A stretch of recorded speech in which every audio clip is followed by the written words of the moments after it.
I said it was a great game. It was a dramatic game, if nothing else. I think what you used was amazing. Amazing, yeah. Amazing might have been overselling it a little bit. Well, it might have been a better looking game if we'd have seen some of those chances. There you go, yeah. There were in the first 20 minutes, which were more indicative of the actual tie itself. Because if you look at the bigger story, sorry, before Frank Leboeuf and Aage Fjortoft, before I go off on a rant, not only about the game, but the first 20 minutes, Bayern Munich could have been 2-3-0 down. The first 45 minutes, stroke an hour in Glasgow, where they allowed Bayern to really, without Bayern being brilliant, they allowed Bayern to dominate them. They allowed Bayern to set the tempo of that match. And it wasn't until the second half in Glasgow at Celtic Park where Celtic got one goal back, but they really pushed and could get another when they started believing in themselves. And I think had they done that and not sat back and admired Bayern in the first match, in the first half of the first match, maybe it would have been a slightly different story. And they come into this game off the back of the finish in that game with a bit more belief. And we saw that. Brendan Rodgers said, play our game. Celtic did that. And bearing in mind the budgets of the two clubs, they're two massive clubs, but the budgets are just so much different in terms of what you spend on players.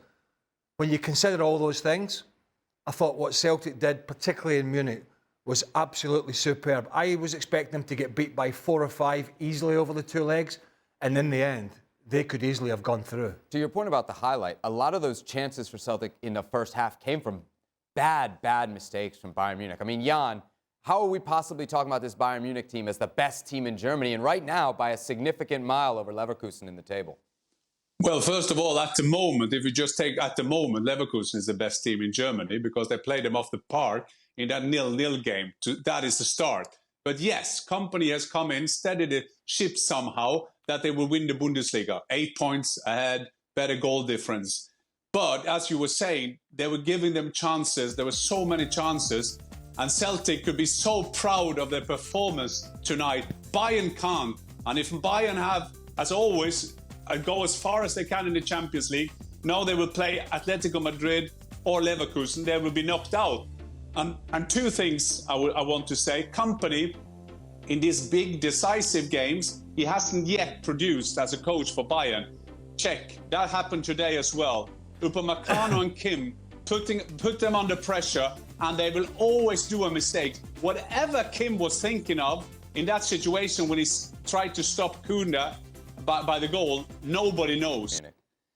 Yeah, and today was a very sleepy performance. Now, if you go back to the match against Bayer Leverkusen, they were not able to complete one pass. They had difficulties putting passes together. They were having difficulties getting out of their own half against Bayer Leverkusen. So you were expecting something different here at home against Celtic.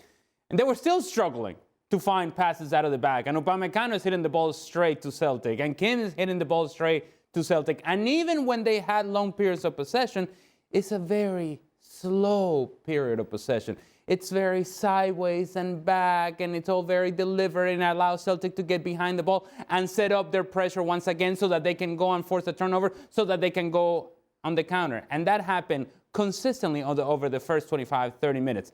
The second half, the story was a little different, but still, the highlight of this game for Bayern Munich, the thing that you can point the finger at is how many times they get themselves into trouble because of their inability to complete passes out of the back and overdoing it. Upamecano shouldn't be a guy that you give him the ball so that he can switch the point of attack time and time again. No.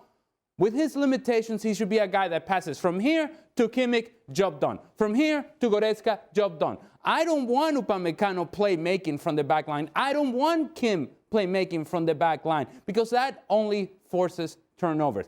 And it's not just me saying it, it's over the course of a season. You watch these two play, and more than likely, if you give them the ball, more times than not, there's going to be a turnover. More times than not, there's going to be a problem. More times than not, there's going to be a mistake. These two players, as well as they can play at their highest, is as far as Bayern Munich is going to get in this competition. They depend heavily on what they do with the two center backs because of how many numbers they commit forward. If these guys can defend and you have numbers committed forward and you turn the ball over through Kim and Upamecano, who defends? Everybody's already gone. So now the counters are already open for you, for any team, including Celtic. Worryingly, before we go to Frank, worryingly for them, well, I don't know if it's worrying, but that's them actually better than last season, defensively. I don't mean statistically, but those two have played slightly better than they did last season, which is telling you how bad that partnership was when Thomas Tuchel was there. Yeah. I know, Jan. I know we are taking the bar from lower than a snake's belly to just above up here, but it's slightly better. But I think Celtic showed how mediocre this team actually is. Frank, give me the defensive perspective. How bad is that Bayern Munich back line? Well, I cannot go against, all the analysis of the guys, and it's very bad. I mean, what Kim does on the goal is absolutely crazy because he has the ball. He doesn't need to tackle. He doesn't need to slide. He just needs to go on his right side and counter-attack, and there is no problem. There's no way Kuhn can compete with him. And after, I agree with the guys. They try to start every actions, giving the ball to Kim or Upamecano. We are not, I would say, clever enough to organize something and start the good first pass who can eliminate one or two players. And of course, defensively, we can see that. They, most of the time,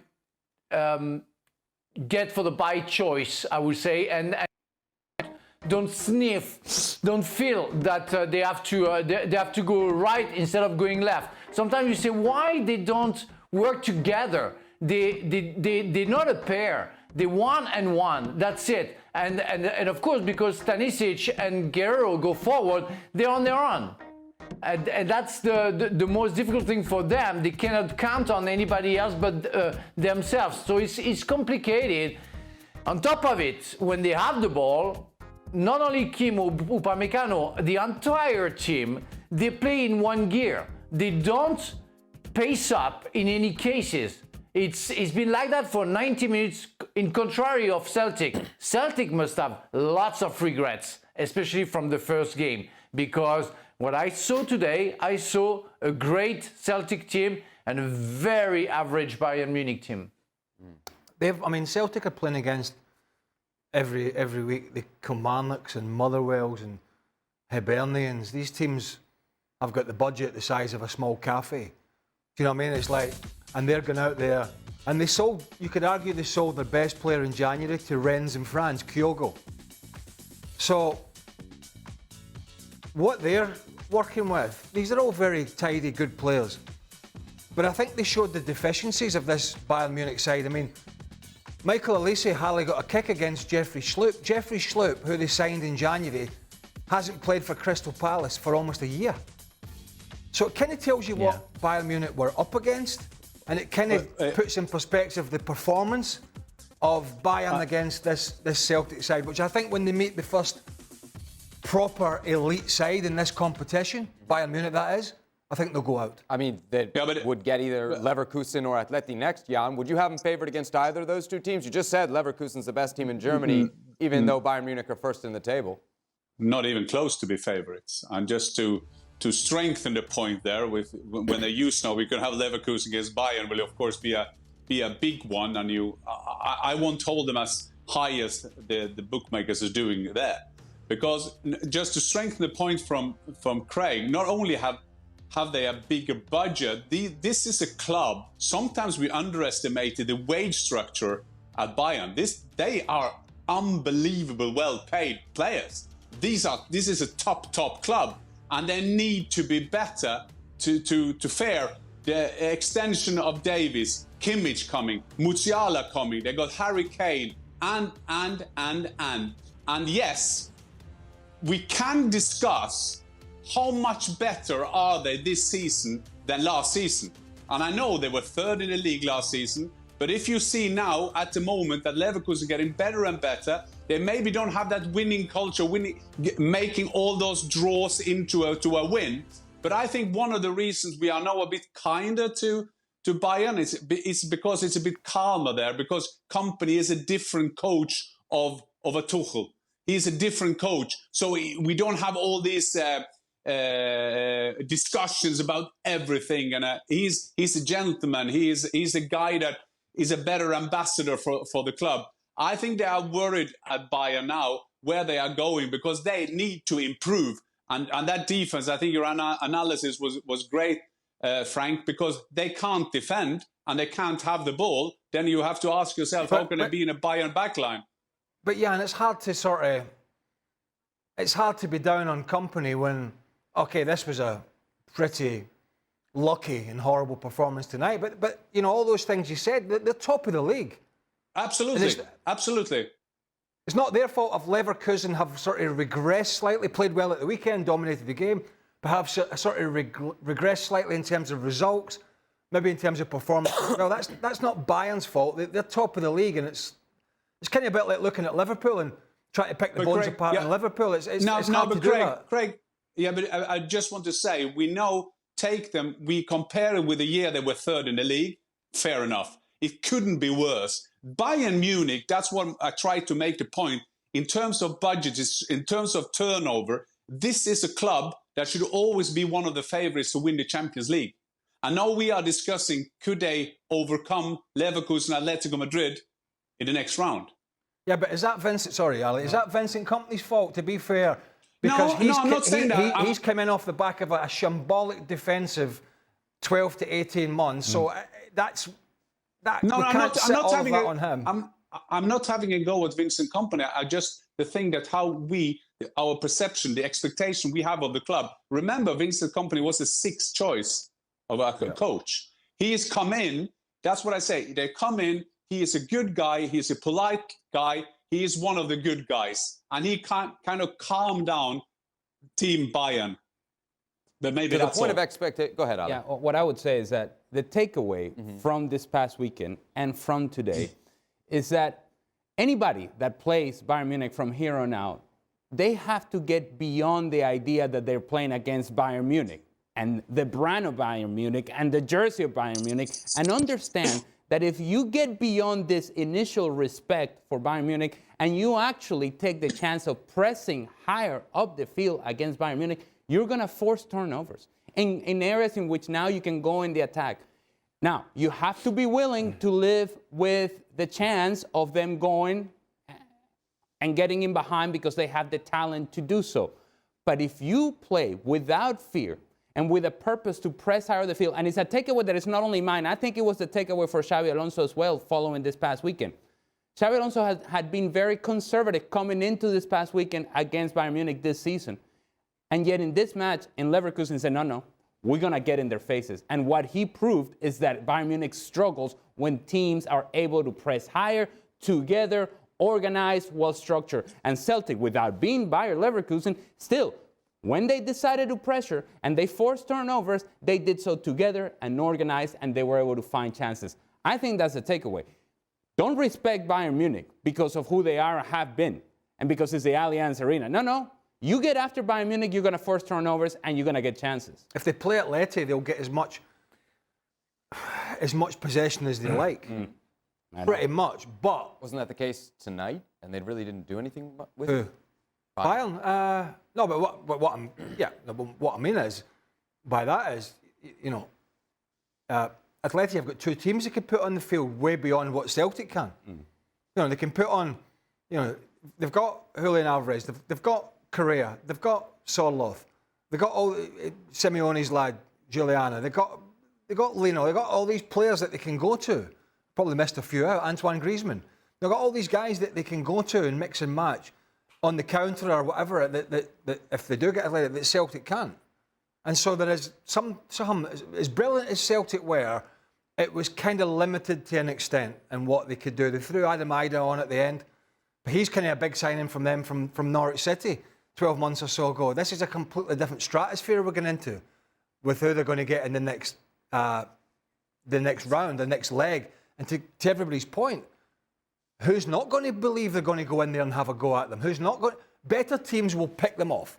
When they're coming forward and Goretzka's making the runs and Kimmich is backing up the play and the fullbacks are pushing forward, as Vincent Kompany likes his teams to do, then better teams will pick this Bayern Munich unit off. Because the 2 they're leaving at the back, are just not good enough defensively anymore. And that, as Vincent Kompany, bounds onto the field in happiness tonight as he was after the game, and I've no idea why, apart from the fact they're through.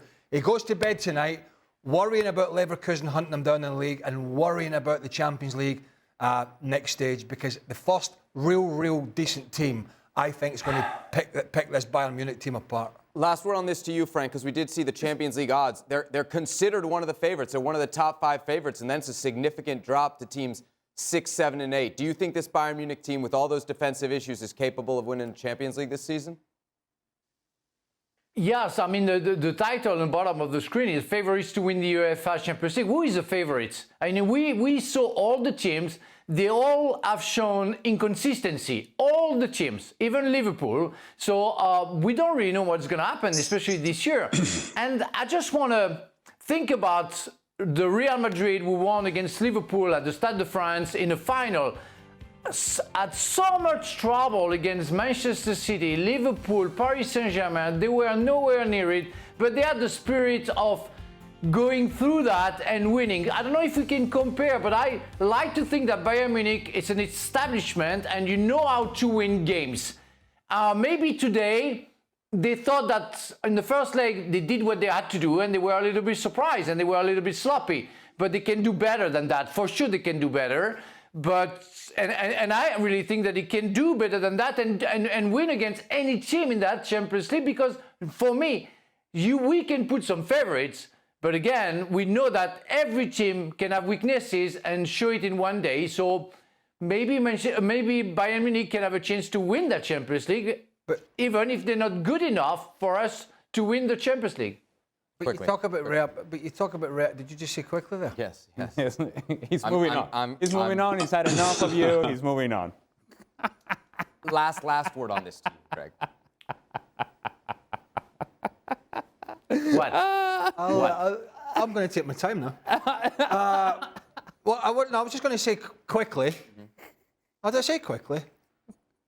That Frank mentioned Real Madrid being outplayed, which is correct.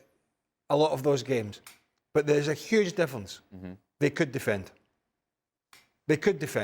And they soaked up the pressure and they were hit on the counter-attack. So the big difference here is, could we see Bayern soaking up 70% possession of pressure and defending like Real Madrid did? I don't think so. Was that quick enough for you? Yeah, it's kind of why I asked the question.